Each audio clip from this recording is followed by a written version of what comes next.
Good morning, everyone, and welcome to California Classical Association South, Fall Conference 2022. I am Bettina Joy de Guzman, President of the Board of CCAS. Before we begin, I'd like to give a special thanks to our amazing Secretary, Katie Robinson, for her tireless communications and publicity, and to our Treasurer, Paul McDermott. On behalf of the board, I'd like to say how very proud and honored we are to present some fabulous speakers today. Cora Beth Fraser will talk about An Autistic Classicist in the Labyrinth. Peter Miller will present Sport, Antiquity and its Legacy. Callum Armstrong will showcase Rediscovering the Aulos. Annalise Baer will present Welcome to the Internet, Adventures in Public Engagement on Popular Social Media Platforms. And Owen Doonan will present Sinop, Kale, Excavations 2017 to 2019, Results and Findings. And now our Secretary, Katie Robinson, will have a few words to say. Welcome. I would also like to welcome all of you who registered today and offer a special thank you to our 5 excellent speakers. And it was really a pleasure to get slightly acquainted with you through our correspondence. Finally, on behalf of our treasurer, Paul McDermott, who's out of the country right now in Spain, I want to thank all of you who made donations for registration and for programming, and those who renewed their membership in support of the CCA. So I just want to thank you all again, and please stay in touch. Make sure that your membership is renewed. And if you'd like to volunteer to help on the CCA board or any of our programs, please contact us through the website at California Classical Association at gmail.com. Thank you. Looking forward to a great day. And I would now like to turn to our brilliant host, Andromache Karanika, Associate Professor and Chair of Classics Department at University of California in Irvine. Thank you, Bettina. Thank you for putting up once again a fabulous program. It really is a pleasure and honor. And on my end, I also want to introduce my colleague, Assistant Professor of Teaching, Alia Hernandez, who's really the pillar of the department in many ways, and also the coordinator behind this. Thank you all for joining. Thank you, Andromache. That was very nice. Welcome, everyone. I'm very much looking forward to all these papers. They sound amazing already, and I'm definitely looking forward to the discussion we'll have after each one. Back to you, Bettina. Thank you so much, Andromache and Alia. As a reminder to everyone, please do not record this conference. Some of this presentation is new research. We will edit our recording later and put it online sometime in the near future. Also, please use the Q&A button rather than the chat button, and only during the 10 minutes of Q&A after each speaker has presented. And now, I would like to introduce our first speaker. Cora Beth Fraser is an award-winning associate lecturer with the Open University in the UK and an honorary research associate in classical studies. She is a founder and director of Asterion Neurodiversity Hub and winner of the 2022 Classical Association Prize. She blogs for her students at classicalstudies.support and supports initiatives which make classics more accessible to everyone. Asterion, celebrating neurodiversity in classics. Welcome, Cora Beth. Thank you, Bettina. Hi, everybody, and thank you for inviting me. I'm only sorry that I'm not able to be in California in person because it's raining here. If you bear with me just a moment, I will put some slides up. Right. Okay. Let me start by introducing myself. Thank you, Bettina, for the lovely introduction. I'm a classicist in the northeast of England, near Hadrian's Wall. In fact, if I step outside my front door, I can see Arbea Roman fort at the top of the hill. I work as an Open University associate lecturer. I teach Latin and ancient history to adult distance learners. I'm also an honorary research associate in the Classical Studies department there. Since working for the Open University. One of my longest running roles has involved teaching a module on Greek and Roman myth. This wasn't an area I ever really thought to study, and it's certainly not something I was ever taught as a student. But over the years, it's really caught my interest, along with a lot of other people. And it sneaks into everything: literature, art, architecture, numismatics, philosophy, reception, everything. It's great fun to study, and not just as an end in itself, but also as a source of ideas and inspiration. So that's what I do, and that's how I used to introduce myself. But recently, how I talk about myself has changed. Several years ago, my son was diagnosed with autism, and the process made me confront the fact that my own brain doesn't function in the same way as most people's. I experience sensory input differently. I deal with social situations differently. And things that make sense to other people just don't quite make sense to me. In the end, it was a relief in my 30s to be diagnosed as autistic. It explained a lot.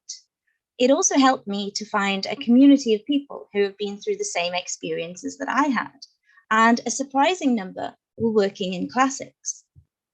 And not long after that, I stumbled across a project called Autism in Classical Myth and a group called Acclaim.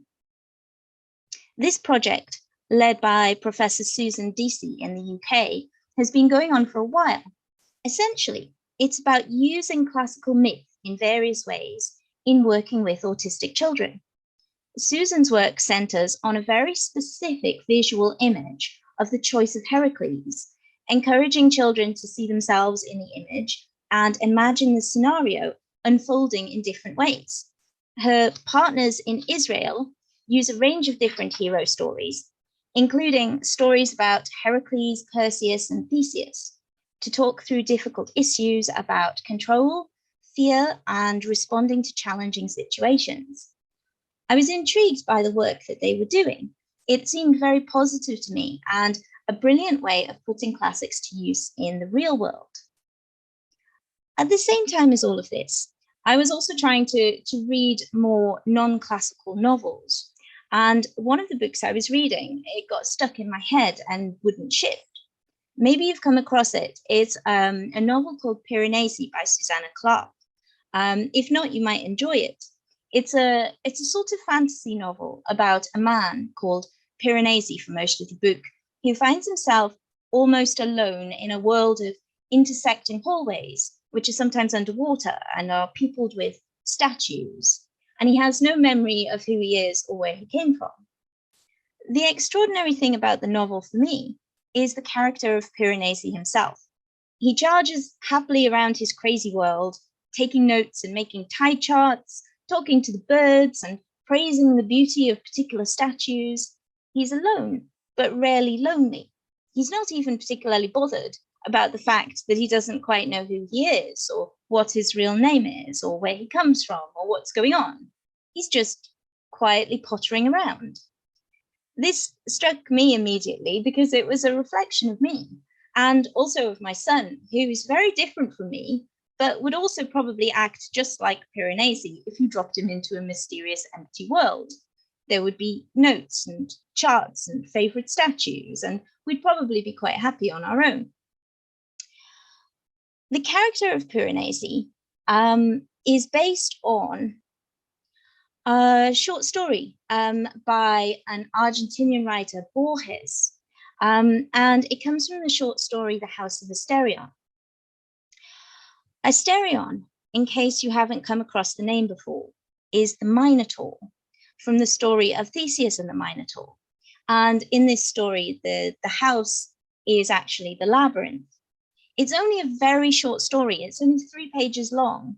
And at the beginning, we don't necessarily know that Asterion is the Minotaur. We piece the clues together gradually. So it's a bit of a spoiler, I'm afraid. Asterion loves his labyrinth.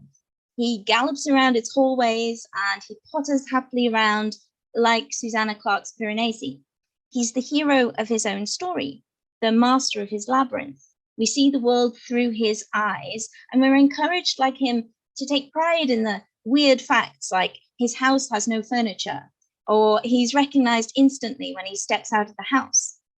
Like Theseus, he's a prince, and he's very well aware of it. So in my view, Asterion gives us something much closer to the autistic experience than any conventional hero of myth does. For a start, he knows himself to be different, and he self-defines in relation to that. But more importantly, he stresses throughout the story that he is not a prisoner. The labyrinth does not confine him. He chooses to stay in it, to control the sensory input that he receives, and to avoid a world that doesn't understand or accept him. But he does invite guests in, human or animal, and when Theseus arrives, he welcomes him. This, I think, is an important point, and one that is worth being stressed when you're working with autistic children. Asterion makes a point of saying repeatedly that the doors are always open. This gives us a way of challenging the stereotypical view of autism, that autistic children are locked away in their own world. It's a view that's been dominant for a long time, and there are important and practical reasons to push back against it. When my son was going through all sorts of forms of therapy, speech and language therapy, occupational therapy, and therapies we invented on the fly to respond to his problems, the trick was always to meet him where he was. He didn't need to be guided out of his own personal labyrinth. He needed people to come and join him in it through sharing his interests, playing alongside him, communicating in his way and not theirs, and so on. He needed people to visit him, and then he needed them to go away. This is a big and deeply contentious issue in autism support today. There's a big gulf between the people who try to train children to behave normally and function in the real world, and people who reject that and focus on giving autistic children the tools to explore the world on their own terms. The problem is that both sides want to give autistic children the best outcomes. They just differ in their vision of what that is. This is where I think that myth can be helpful, because it's malleable. And of course, it's meant to be. There are two distinct sides to the Minotaur myth, which exist in the classical sources. I like to think of it as a reversible myth, like the sort of pictures you get that can be seen in two different ways depending on your perspective. I don't know whether you see a duck or a rabbit here, but it can be both. We see the same thing with the Minotaur in some ways. We see representations of the Minotaur as a monster being killed by the great hero Theseus. But in other representations, we're encouraged to see the Minotaur as a baby with a family who let him down, a sister who betrays him, and a country that gleefully turns him into their national monster. I'm not the first person, of course, to make the connection between the Minotaur and autistic children. Far from it. One thing I came across when I was looking into connections between autism and labyrinths was one of the most striking books of poetry I've seen in a long time. It's called The Boy in the Labyrinth by Oliver de la Paz. It was written when the poet was going through the autism diagnostic process with his two sons. He was struggling a lot with understanding what it was that his sons were experiencing, and also with negotiating the weird gap between what he understood about them and the questions that he was expected to answer as part of the assessment process. And he builds all of this into the poetry. But the relevant thing is that de la Paz uses the labyrinth and the Minotaur to explore and extend his understanding of how an autistic boy might feel. For him, the boy in the labyrinth is about disconnection. The boy can't get out and nobody can get in. There's no hero and there's no escape. The Minotaur is there as a looming and often threatening presence, but one which is also somehow comforting. The labyrinth itself stands for confusion and being lost and detached, but it's also safety and home and familiarity. There aren't any answers for the boy in the labyrinth, and there's no easy end to the story. The myth is used as a framework for confusion and struggle, with the labyrinth in particular encapsulating a whole range of autistic cognitive and sensory experiences. There are others. In 2005, Barbara Vine wrote a novel called The Minotaur, which is very good. It's told from the perspective of a young Swedish woman in the 1960s who's hired to be a nurse for one of the residents of an English country house. Her charge, who's called John, is called mad by his family. But as time goes on, the nurse begins to suspect that he's autistic and that he's being drugged unnecessarily by his family to control him.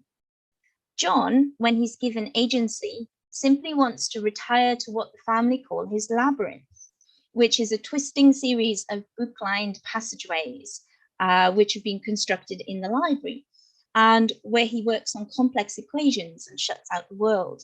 He is the Minotaur of the title. But like Borges' Asterion and like Clarke's Piranesi, he chooses to be in his labyrinth and he finds comfort in the privacy and solitude. The interesting thing about John is that, like the Minotaur of the classical sources, he's turned into a monster by his family. They drug him, they provoke violent reactions from him, and ultimately they try to frame him for murder. The monstering of John, like the monstering of the original Minotaur, serves a purpose: to frighten others and to deflect blame from the people who deserve it. This monstering is something that matters. It's a really big current issue in the perception of autism. It's happening today, and we live in a world right now where it's legal to do all sorts of things to people in the name of curing autism or dealing with autistic people. There are all sorts of horror stories in the news all the time that people tend to just ignore because nobody quite knows what to do about it. And this situation isn't getting better. If anything, it's getting worse. So what can we learn from the Minotaur myth? How can we change things by exploring myth in a different way? Well, maybe we can't. Maybe that's asking too much of a myth. But I think we can use it to change things, because classical myth, now, as it always has done, gives us a way of explaining the things that are difficult to explain, and a way of communicating which reaches people. Let's take an example: the issues of names and naming. There's power in names. We all know that. Stories from many different cultures tell us so. And the world we live in is drifting towards caring very much about that, to the extent of even thinking very consciously about pronouns. Names have the power to change and challenge perception. If we go back to our myth, the monster is the Minotaur, the bull of Minos. This is what he becomes when he is confined and used by King Minos as a national weapon. The child, on the other hand, is named Asterion. Asterion's a fascinating name. It comes up in several sources as the name of the Minotaur. Borges quotes Apollodorus at the beginning of his story. And it's a pretty name. It means starry or something like that. It's also a family name. In some versions, it was the name of King Minos' own foster father. What does it mean to be Asterion rather than the Minotaur? That's explored in a really powerful poetry novel called Bull by David Eliot. The novel focuses on the process of transformation from Asterion to Minotaur through rejection, confinement, and betrayal. It presents names as bound up with identity and transformative in themselves. Being the Minotaur is, in part, a consequence of being called the Minotaur. This is something that comes up again and again in the autistic community. Names matter, they change perceptions. You'll probably have noticed that I call myself and my son autistic. I don't say that we're people with autism. as you may have been taught was correct, or on the spectrum, which you might think is a polite euphemism, or ASD, or high functioning, or living with Asperger's syndrome, because these are all problematic for the autistic community. But most importantly, we're trying to reclaim the name. We're trying to say autism until people stop wincing and looking away. I admit it's been a tough process for me. When my son went through a 2-year-long diagnostic process, I absorbed lots of the avoidance and negative attitudes that came from the medical professionals. But to help my son grow up content in his own skin, I had to turn that around. Words are powerful, and a lot of monstering can be enacted through them. A neighbor was telling me recently about her daughter, whom she suspects is autistic. She asked me whether I thought she should get her daughter diagnosed. She said she didn't want her to grow up with a label. This got me thinking a lot about the relationship between labels and names, and I'm still not done thinking it through. But 2 points have come out for me so far. The first is that if you aren't given the name that applies to you, then people will give you other names. The second point is that a label is only bad if you don't like it. My neighbors accept that their child is different, but they don't want her to be autistic different. And that's what we're up against. So one thing that I would like you to take away from my talk today is perhaps the willingness to use the word autism, not in an awkward way, but purely in a naming way. Autistic people don't see the world in quite the same way that other people do. We see barriers that other people don't, and we ignore barriers that other people see. The walls of our labyrinth are movable. So here I am sitting in my labyrinth, and the walls are made of classics and education and autism and parenting and myth and monsters and cake and science fiction and all the other things that make me who I am. And I've started to push on the walls to see what will happen. Last year, with some inspirational friends and colleagues, I set up a hub for neurodiversity support in classics. And of course, I called it Asterion. Together, we hope to change things. We're going to make classics take a hard look at what it means to be different, and to think really carefully about how we deal with and talk about difference, and how we can welcome it and make space for it. There'll be help and training and practical tips for people with a whole range of different forms of neurodiversity. But perhaps most importantly, there will be people. There will be people like me who are different and who are willing to say, look at me, I'm different in classics. Why does this matter? Well, why is the Minotaur a monster, but the centaurs aren't? The centaurs are a group, a race, famous for their learning. The Minotaur is alone, a freak of nature, isolated by his family and presented as a monster. The Minotaur is vulnerable in a way the centaurs aren't. There is identity in community, and that identity can be made to be a positive thing. But that's not the only difference between the Minotaur and the centaurs. They're physically configured differently. The centaurs have the legs and bodies of horses and the torsos of men. The Minotaur, at least in most representations, this one is rather unusual, has the head of a bull and the body of a man. What this means is that he can't speak.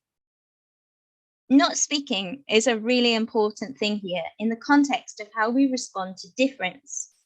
A lot of autistic people can't speak at all. Others, like me, can go suddenly non-verbal and find themselves unable to produce words, usually when we most need to.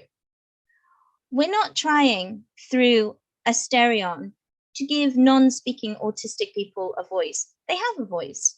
They write blogs and make videos and tweet. They write books and make movies.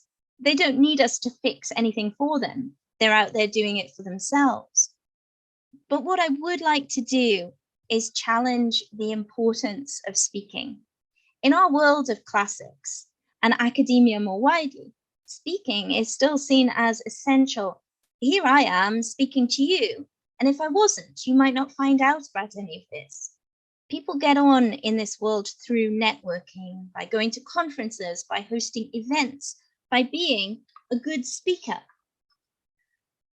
With Asterion, we're hoping to seek out those who don't speak or don't speak much, who long ago lost all hope that they could present a paper or network at a conference, and who've missed out on opportunities because of that. We'd like to offer another way to talk to people, one that doesn't require them to stand up on a stage. I'd like to give the Minotaur a pen and a big whiteboard and find out what he has to say. So I'd like to finish today by introducing you to Asterion, not the Minotaur, of course, but the project. Here it is at asterion.uk and on Twitter at AsterionHub. One of the key principles of Asterion is that it welcomes neurodiversity in all its forms. So maybe you've always wondered if you have ADHD but never wanted to get tested. At Asterion, you'll be able to find out more, and you can pick up some strategies to help you with the things you find difficult. And this leads me into my invitation. If you'd like to be involved with Asterion in any way, you're very welcome. You can follow the website and the Twitter account. You can get in touch with me at the email address, and you can volunteer to write for us or get involved in any way. And do spread the word. If you know of anybody in classics, not just in universities, but in schools and community groups and anywhere else who might benefit from knowing about Asterion, please do spread the word. The stories that we tell are important. The words that we use are important. The characters that we create are important. The choice of who tells the stories is important. As classicists, we already know all of this, and we're accustomed to dealing with bias and power imbalances. We look for the gaps in the evidence. We try to reclaim the perspectives of the people who aren't represented. When you're learning a classical language, you're equipping yourself with the tools to analyze a narrative and giving yourself the ability to see through layers of interpretation. These skills don't have to be abstract. We don't have to be in ivory towers in order to use them. Pulling together evidence, looking beyond the obvious, dealing with bias and social privilege, analyzing words and names and looking at how they're used. These are skills which we can use to make the world around us just a little bit better. Thank you all for listening. Thank you so much, Cora Beth. Well, we will now begin our Q&A, so we are open. We'll give them a few moments there.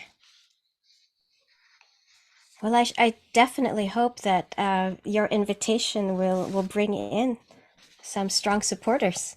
Oh, good. So. We have a Q&A question here from Armand. Lovely presentation. Thank you, Cora Beth. Thank you.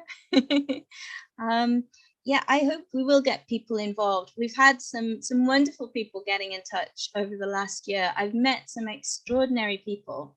It's been really exciting, actually. I've met people who have gone through their whole lives learning more about their own brains and how they work. And I've also met people who are just now learning that there's something out there that maybe they could explore. And it's really exciting to meet people at all the different stages. I'm waiting to see if, oh, is there another one? Do I see another one here? Okay. Oh, nothing yet. Here we go. From Eric Cunningham. Sorry if I messed up the pronunciation there, Eric. Not a question, but a thank you. I was not diagnosed with ADHD until my 40s and struggled correspondingly. Yeah, it's such a strange experience when you've been through your whole life, the whole educational process, and you've had to find workarounds and ways of dealing with things, and you've never known that actually the problem that you have is shared by many, many other people. And there is a whole community out there, and they've got workarounds and fixes and things. But unless you have a name for it, you can't find those answers. So it's a very strange thing, because you do find that you have to sort of backtrack and reevaluate your whole life in the light of what you've learned. It's very strange.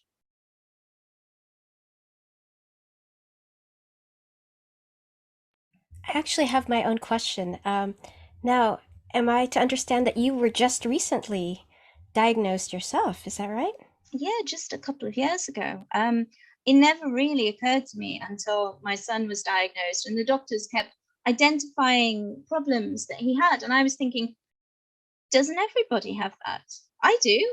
And then, eventually the penny dropped, but apparently it's very, very common for parents to learn about their own differences through their children, because diagnosis is so much better now than it used to be. Oh, we have another comment here and question from Jewelin Mims. Absolutely amazing presentation. Very interesting. Have you come across any other classical myths that you believe represent neurodivergence or neurodivergent characters? Ooh, yes, that is an area that I would very much like to go into. At the moment, a lot of the work in classical myth is based on the idea of using hero figures to cast children as, sort of cast real world problems in a way that doesn't immediately affect people. So it allows children to explore things that they maybe don't want to tackle in the real world, like a sort of practice run. But in terms of finding neurodivergent myths, I think that's a really interesting area. And honestly, for me, the leading myth in that respect is the myth of Echo and Narcissus. There are so many aspects of that you can go into. Obviously, it's been considered a lot in psychoanalysis, but there are fascinating elements, particularly to the representation of Echo. It's very interesting. Here's another one. Thank you, from Hillary Forbes. Thank you, Cora Beth. That was brilliant. I've just bought and downloaded Piranesi. Will this talk be available to share at some point? And as long as you okay it, Cora Beth, then we'll take the whole talk, including the Q&A. Absolutely. Please do. But yes, I mean, Piranesi is one of those books where, you have some books that have autistic characters. They're supposed to be autistic. But you have other books that have what we tend to refer to as autistic coded characters. So they're sort of characters that you can recognize yourself in. And Piranesi is very much one of those. It's actually quite interesting. Sometimes you read books that really resonate with you. And there's a writer at the moment. Her name is Holly Smale, and she wrote a best-selling series of young adult books called Geek Girl. And she wrote these about a girl who was very socially awkward and went through all sorts of struggles. And the character was sort of, people identified with it as being an autistic coded character. And then when Holly was older, she was diagnosed as autistic herself. And she said, I had no idea I was writing an autistic character, but I was. And so, yes, now she sort of comes out and says that that's what it is. But it's very interesting to see other people going through the same retrospective, reevaluation of their whole lives and their interests. It's very interesting stuff. Oh, we have a few more over here. I see that I'm trying to scroll down here. Okay. So Armand says, Ooh. I recommend the recent psychoanalytic book on echo and echoism as a counterpart to narcissism by Donna Severy. Oh, good. Lovely. I'm making a note. Thank you. Yes, and so you could see it on the Q&A. And then Rosaba Chiampi said, I've always thought that what makes the Minotaur a monster is the fact that is the offspring of a bull and Pasiphae. In other words, the wonder and monstrosities generated by sexual act that is outside the accepted boundaries. Interesting. Absolutely. I mean, the whole family background is, it takes dysfunctional to a new level. But I think what's interesting is we do have these ancient sources, like the image that I showed you of the baby Minotaur sitting on his mother's knee.